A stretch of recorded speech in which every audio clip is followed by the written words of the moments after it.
Hey guys, what's up? It's your girl Ginger Fox here. I'm gonna be reading some more Ubloo. Sorry, I haven't been doing it last couple of days. I just been streaming and stuff like that, mainly focusing on streams and that stuff mostly. But I am gonna be focusing more on these videos as well. So I'm sorry about that if I haven't been posting them.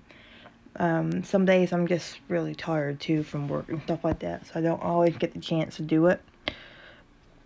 Excuse me. So as always, guys, let's get into this. Ubloo, part 4.5. I read somewhere that police lights were designed to flash in a manner that made the human eye incapable to adjust to them, so they would be constantly noticeable. I've been testing this theory for the 4 years I've been on the force, and to be honest with you, I think it's true. Having the lights run without the sound has always been strange to me. But at this hour, I don't want to wake anyone up pointlessly. Besides, there's no other cars on the road at this hour. And if, and if I'm being honest, the lights themselves might not even be a necessity. I got a report of loud noises and possible gunshots at the old school. Oh my god, why? Probably just a bunch of teenagers letting off fireworks and pretending they see ghosts and shit again. I shook my head. Hopefully it's not those two stupid kids again, claiming they need to get in there to investigate. Those two were the worst. The Westchester brothers? Winchendon? Who the F knows? My engine purred beneath the hood of my car as I sped up to where the school was. I flicked off the lights as I rounded the final corner and parked outside. I opened the door to my cruiser and got out, inspecting the gate with my flashlight. It looked like it was open. Someone must have forgot to lock it. I shook my head again. It's like they're asking people to break in here. I walked up to the gate and pushed it open. And pushed it open. I tell you, I've never been one to believe in the paranormal, but this place did give me the creeps. Yeah, I would say. I walked up the front steps, quietly and listened. It didn't sound like there were kids in there. I stood listening for another 2 or 3 minutes, just to be sure, and then decided they must have left. I walked over to one of the windows and shined my light in. Everything seemed to be normal. Car 4 to dispatch, I said into my shoulder radio. Go ahead, Car 4, the voice answered. I started walking the perimeter of the building, looking for signs of entry, shining my flashlight here and there. Looks like whoever was at the school is gone now. I can't hear anything going on inside. Roger that, Car 4. I'm gonna do a quick sweep to see if there's anything here. I'll let you know. Over. I walked around the perimeter of the building, which took quite a while since the place is pretty damn big. This wasn't the first time I had to do it either. The place drew a lot of attention, especially around Halloween when the local myth would circulate again that this place was haunted. Kids. Mine's never gonna turn out like that, I effing tell you.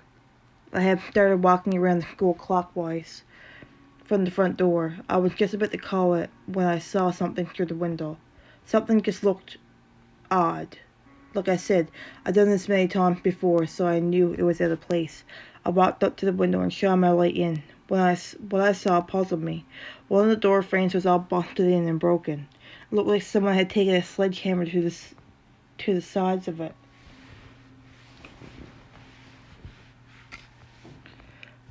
F. I said to myself out loud. Car 4 to dispatch. I said spitefully into my radio. Go ahead, Car 4. Looks like whoever was here did some damage to the building. I'm going to see if I can get inside and check it out. Requesting backup. Roger that, Car 4. Car 2, please. Proceed to Car 4's position and assist. Roger. Bell says through the radio. I'm about 5 minutes out, Car 4. Proceeding now. Roger that. Over. I said back. I got back to the front steps and unholstered my gun. I'm not sure if it was the instincts I gained from 2 tours in Iraq, or just a strange way that door frame was busted, but something just wasn't right here. I slowly made my way up to the front door and tried the knob. Much, but not really. To my surprise, it turned. The door swung open gently and silently. I raised my flashlight under my pistol and scanned the foyer. Nothing really amiss here. I started walking down the hall to the right, towards the back corner of the building where the door frame was busted in. I got halfway down the hall when I realized it was impossible to walk without creaking on the floorboards.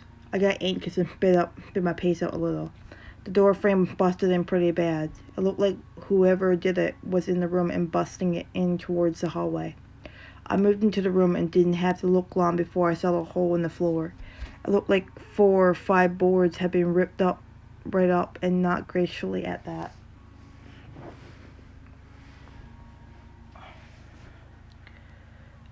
Slowly I walked over to the hole and shone my light through it. There was something down there. I couldn't make it what. I squatted down on my heels and stared for a few seconds before I realized it. They were bones. What the fuck? I shined my light around a little more. There were effing tons of them. Admittedly, though, I wasn't that scared until I noticed the painting. The bones sat in somewhat of a pile, but all around that were these weird drawings. It looked like a cross between Arabic and Mandarin.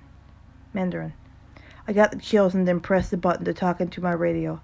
Car 4 to Car 2, what's your status? About 2 minutes out, Car 4. Roger, try to speed it up. Over. I got off my heels and inspected the room a little more closely. The floorboards looked like the nails were pried up somewhat. Whoever did this knew where to look. Some of them were broken, though, so the person must have been in a hurry doing this frantically. Almost as if, F me, man, I said under my breath. I traced what I saw across the floor with my flashlight. All across the floor were deep gouges and gouges. Gouges? Or gouges? I think gouges and scratches. I inspected the one closest.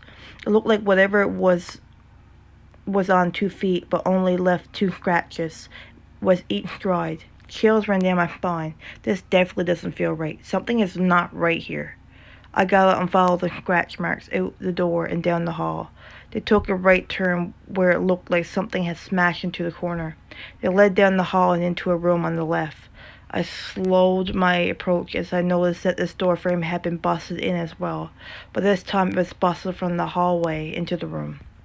As I stood there inspecting the frame, I heard something, a faint drip, like a leaky faucet dripping onto a wet plate. There might be someone in here after all. I swallowed hard and then turned the corner, showing my flashlight wherever I pointed my gun. Then I saw it. There, slumped against the wall, was what was left of a human being. God. I shone my light onto his hands and saw the revolver. Suicide. Slowly I approached the body. It looked like whoever it was had a huge bag with him, with what looked like tools inside it. I guess I know now who dug up the floorboards. I heard the door of Bill's cruiser slam shut outside. It was strange. I had found suicide victims before, seen a lot of dead bodies, but I just felt some sort of connection to this one. Something I just couldn't put my finger on. I heard Bill's heavy footsteps as he bounded into the foyer. Jeff? I heard him call out nervously. Back here, Bill, I yelled back. I heard his heavy, waddling footsteps make their way back to where I was, and heard him panting before he was even in the room. Poor Bill. God couldn't run a bar tab without getting winded. Oh, F, Jeff, he said when he saw the body. Yeah, F is right, Bill, old buddy, I said, looking the body over. Guy ripped up the floorboards in the other room for whatever reason, and then came in here and blew his brains out. Bill stood there in silence for a moment. Some cops just get it quicker than others. In terms of Bill and I, let's just say that I was playing chess and he was playing checkers. Well, I'll call in the dispatch. They need to get a 4-6 team in here ASAP. And no one cut Bill off. It was a phone. It was his phone. The dead man's phone. Now they tell you never to contaminate a crime scene. Never to touch anything until 4 and 6 how I gotten there. I had never broken any of the rules before in the job. Hell, I never even wore the effing uniform without making it sure it was ironed every morning. But something inside me, something in the back of my mind, told me that I had to answer that phone. I squatted back down and reached into his pocket where it was ringing. Jeff, what are you doing? You can't... Oh, F off, Bill, you big pussy, I said as I finally got the phone loose. I looked at the front screen. There was only a first name for whoever was calling. Ely. I pressed answer and held the phone up to my ear, but didn't say anything. There was a short pause, and then, hello? Doctor? This is Officer Jeff Danvers of the Towson Police Force. There was a pause again, this time a little longer. Where did you find this phone? Whoever this Ely was, he wasn't stupid. I found it in the pocket of a body at a crime scene. I'm sorry, but I think this doctor you're trying to reach had passed away. There was another pause, and I began to feel uneasy. F. What was I thinking answering this call?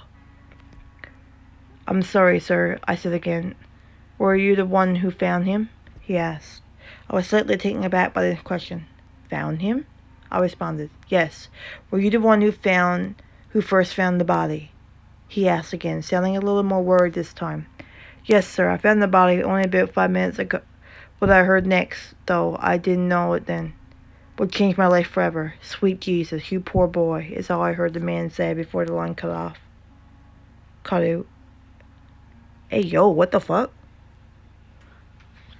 Oh my god, what? Oh, jeez. Imagine that happening, though. Can you imagine? I hope you guys enjoyed that video. That was crazy, dude. I'll talk to you guys later. As always, stay safe and take care. Bye-bye.